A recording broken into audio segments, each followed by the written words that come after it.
तो पुण्यात्मा, हमारा मूल उद्देश्य तो ये होना चाहिए कि हमारा जन्म और मृत्यु सदा के लिए नाश हो। फिर भी हमें सतर्क रहना चाहिए। इस काल के लोक का कोई भरोसा नहीं, इंसान कब मार खा जाए।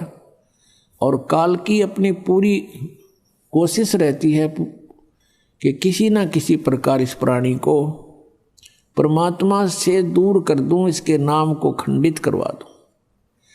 एक बार नाम खंडित करवा के फिर ये चुप हो जाता है, खामोश हो जाता है, और वो प्राणी जो यहाँ से दूर हो गया, उसका नाम खंडित हो गया, फिर उसको धीरे धीरे धीरे धीरे उसका मन यहाँ से हटता चला जाता है, फिर वो काल के जाल में फंस जाता है। तो कहने का भाव ये है कि हमारा उद्देश्य तो होना चाहिए कि मोक्ष हो। हे भगवान, फिर इस गंदे लोक में जन्म ना हो। ये आत्मा रोनी चाहिए आपकी, ये बातें कहन सुन की नहीं, ये कर पाड़न की है। इसके लिए तत्व ज्ञान आधार बना के चलना पड़ेगा अपने अपनात्मा। फिर भी काल का बहुत बड़ा प्रेशर है जीव पर। पिछले इतिहास देख लो, बड़े बड़े भगत भी मार खा गए, रह गए यहीं काल के जाल में। तो इसलिए आपको पुण्य भी करते रहना है, और इस पुण्य से हमें यहाँ से छूटने में भी बहुत सहयोग मिलेगा। ये एक धर्म यज्ञ है, एक यज्ञ है धर्म की, दूसरी यज्ञ है ध्यान, और तीसरी यज्ञ हवन की, और चौथी यज्ञ परिणाम, पांचवी यज्ञ है ज्ञान की, जो आपको तत्व ज्ञान सुनाया जाता है, सब अध्याय करते हो, ये ज्ञान यज्ञ है। तो परमात्मा पाने में भी ये अति सहयोगी है। ये धर्म एक यज्ञ है धर्म की, जैसे आप यहाँ दान करते हो तो उसमें से भंडारे होते हैं। यहाँ सदा व्रत चल रहा है परमेश्वर कबीर देव जी की तरफ से। पुण्यात्माओं, आप जी जो दान करते हो ये गॉड गिवन है, नहीं तो जीव एक चवन्नी दान नहीं कर सकता। ये आपके ना जाने कितनी समस्याओं का समाधान करता है। किसी की शराब छुड़वाता है, जीव नहीं छोड़ सकता विकार को, परमात्मा रजा बख्शते हैं तभी मन हटता है ये। और आने वाले आपदाएं हैं, कोई मुकदमा होना है, या कोई चोरी होनी है, या कोई बीमार बच्चा होना है, परिवार का कोई सदस्य रोगी होना है, उसमें हजारों 10-20 हजार रुपये खर्च होने हो, और उनको 100 रुपये की दवाई में ठीक कर देगा भगवान आपको। और पहले तो आपके इस प्रकार की आपदाओं को टालेगा, और फिर प्रेरणा करता है कि भी दान करना चाहिए। गुरु जी बताते हैं, धर्म तो 10 के नहीं 10 के तीनों लोग, और खैराए तुम्हें खैर है कीजिए आत्म भोग। कहते धर्म का नाश नहीं होगा, तीनों लोकों का तो नाश होगा एक दिन, ये तो नष्ट होंगे, लेकिन धर्म का नाश नहीं होता। धर्म तो 10 के नहीं 10 के तीनों लोक, और खैराए तुम्हें खैर है, यानी दान करने में ही आपकी जो है बचाव है, और कीजिए आत्मभोग। तो पुण्यात्माओं, पहले आपको सुख देता है भगवान, कितने दयालु हैं, और फिर अंदर से प्रेरणा करते हैं कि भी दान करूंगा। आप देखते हो यहाँ पर कितना पुण्य हो रहा है। अगर विश्व में कहीं आपको ठिकाना है 2 पैसे धर्म में लगाने के, तो ये बरवाला आश्रम है।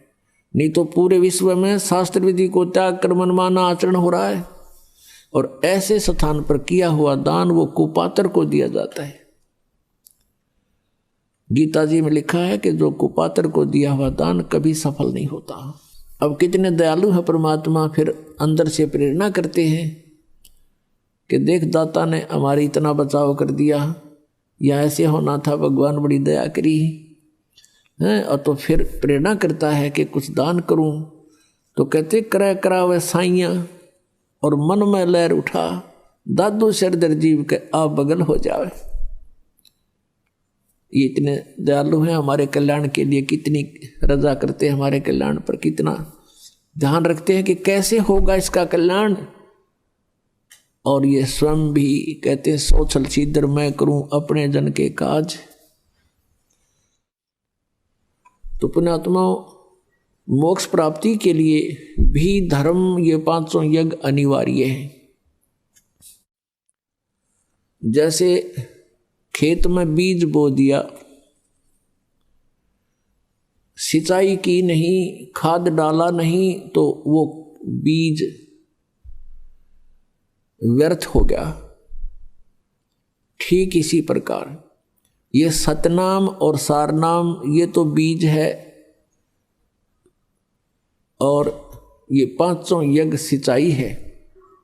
तो इस बीज को बोने के उपरांत यह सिंचाई लगातार करनी पड़ेगी जब तक फसल पकेगी। तो फसल पकेगी तब हम यहाँ से चले जाएंगे, तब हमारी फसल पकेगी। तो अंतिम श्वास तक आप जी ने दान भी करना है, सत्संग भी सुनना है, ज्ञान यज्ञ जिसे कहते हैं, और प्रणाम यज्ञ, ये पांचों यज्ञ करते रहना है, और नाम का सिमरण भी करते रहना है। तो इससे हमारी ये भक्ति मोक्ष जो है सफल होगा, हमें मोक्ष प्राप्त होगा।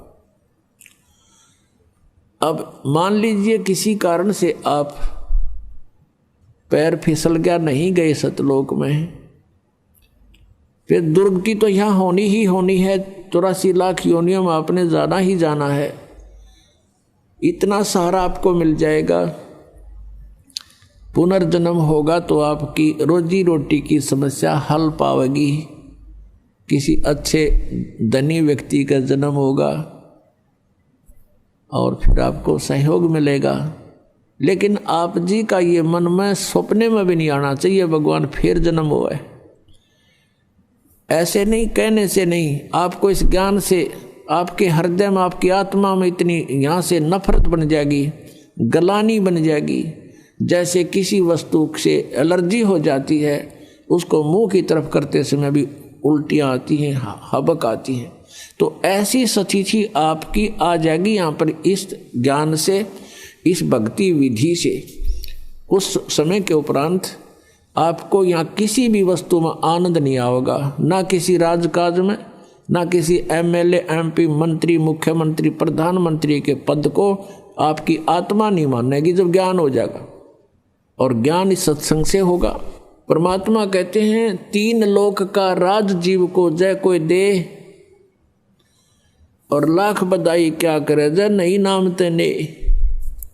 आप सुन रहे थे जगत गुरु तत्वदर्शी संत रामपाल जी महाराज जी के मंगल प्रवचन। अधिक जानकारी के लिए विजिट कीजिए हमारी वेबसाइट www.jagatgururampalji.org। संत रामपाल जी महाराज जी के शुभ आशीर्वाद से पूरे विश्व भर में 500 से भी ज्यादा नाम दीक्षा केंद्र हैं, जिन पर संत रामपाल जी महाराज जी द्वारा ऑनलाइन निशुल्क नाम दीक्षा दी जा रही है। अपने नजदीकी नाम दीक्षा केंद्र का पता करने के लिए संपर्क करें 8222880541।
भाई जो गुरु बचन पे डट गे रकट गे फंद 84 के। भाई जो गुरु बचन पे डट गे रकट गे फंद 84 के। कट गए फंद 84 के, रकट गए फंद 84 के, भाई जो गुरु बचन पे डट